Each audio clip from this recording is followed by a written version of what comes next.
ایک مرتبہ ایسا ہوا کہ فرعون نے یہ دیکھا کہ ایک ستارہ آسمان سے ٹوٹ کر اس کے محل میں گرا، محل اس کی آگ سے جل گیا۔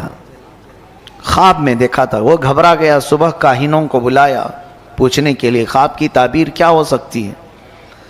تو ایک بڑے نجومی نے کہا کہ عنقریب تمہاری سلطنت میں بنی اسرائیل میں سے کوئی ایک بچہ پیدا ہوگا جو تمہاری سلطنت کو ہلاک کر دے گا، تمہاری بادشاہت کو ختم کرنے کا وہی سبب بنے گا۔ تو اس نے اس بات کو یقینی طور پر لے لیا اور پھر عملی طور پر میدان میں یوں اترا، اعلان کر دیا کل سے جو بھی بچہ پیدا ہوگا اسے زندہ نہیں رکھا جائے گا۔ لڑکا پیدا ہو تو قتل کر دیتا، لڑکیاں پیدا ہو تو زندہ چھوڑ دیتا، کیونکہ خواب کی تعبیر میں نجومیوں نے یہ بتایا تھا کہ کوئی ایک لڑکا پیدا ہونے والا ہے۔ قرآن میں اللہ فرماتا یذبح ابناءہم ویستحیی نساءہم، بیٹوں کو ذبح کر دیتا تھا اور بیٹیوں کو چھوڑ دیتا، خوف تھا اس کو۔ تو یہ قتل کا سلسلہ جاری رہا، جو بھی لڑکا پیدا ہو جائے مار ڈالو۔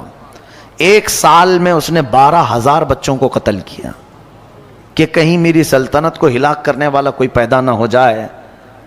یہ کرسی کا غرور ہی ایسا ہوتا ہے، کرسی کا نشہ ہی ایسا ہوتا ہے، وہ یہ سوچتا ہے کہ میری سلطنت کو کبھی زوال نہیں آنا چاہیے، کبھی بھی اس کے اندر پرانا پن نہ آئے۔ انسان جتنا بھی کوشش کر لے، موت سے آج تک کوئی جیت نہیں سکا۔ جب یہ بات مسلم طور پر معلوم ہے تو انسان کو غرور و تکبر میں نہیں، اپنی کمزوری کا اعتراف کرتے ہوئے عاجزی سے زندگی گزارنا چاہیے۔ رب تعالیٰ کے حضور تم جتنا اکڑو گے اتنا پکڑ ہوگی۔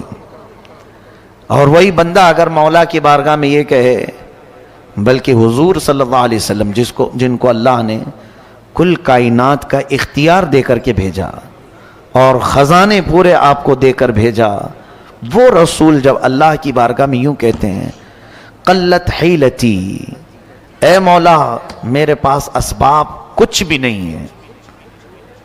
حضور صلی اللہ علیہ وسلم اللہ کی بارگاہ میں جب یہ کہتے تھے ضعف قوتی وہوانی علی الناس اشکو الیک یا اللہ، اے اللہ میں تیری بارگاہ میں یوں عرض کرتا ہوں کہ میں قوت میں بہت کمزور ہوں، لوگوں پر میری طاقت نہیں، جبکہ حضور صلی اللہ علیہ وسلم کو اللہ نے سب سے زیادہ طاقت دیا ہے۔ یہ ہمارے لیے درس تھا نبی کونین صلی اللہ علیہ وسلم کی طرف سے کہ بندے کو چاہے کچھ بھی ملے وہ مولا کے حضور اکڑ اور غرور نہ دکھائے، ورنہ اوندھے منہ گرا دیا جائے گا۔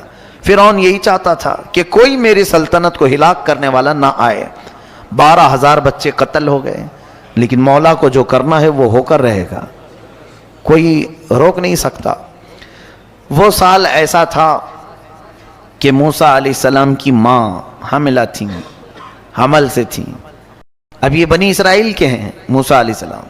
جب ولادت کا وقت قریب آیا تو ان کی ماں ڈرنے لگی، کیا ہوگا اگر لڑکا ہو گیا مجھے تو فرعون کے فوجی قتل کر ڈالیں گے۔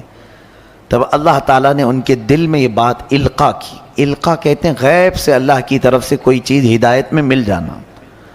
آپ کے دل کو بھی اللہ نے اتنا پاورفل بنایا ہے کہ یہ سچ اور جھوٹ کو خود پہچان سکتا ہے، بغیر کسی کے سکھائے بھی کچھ چیزیں ویسے ہی معلوم ہو جاتی ہیں، تو سمجھ لینا یہ من جانب اللہ، اللہ کی طرف سے ملی ہوئی ہدایت ہے۔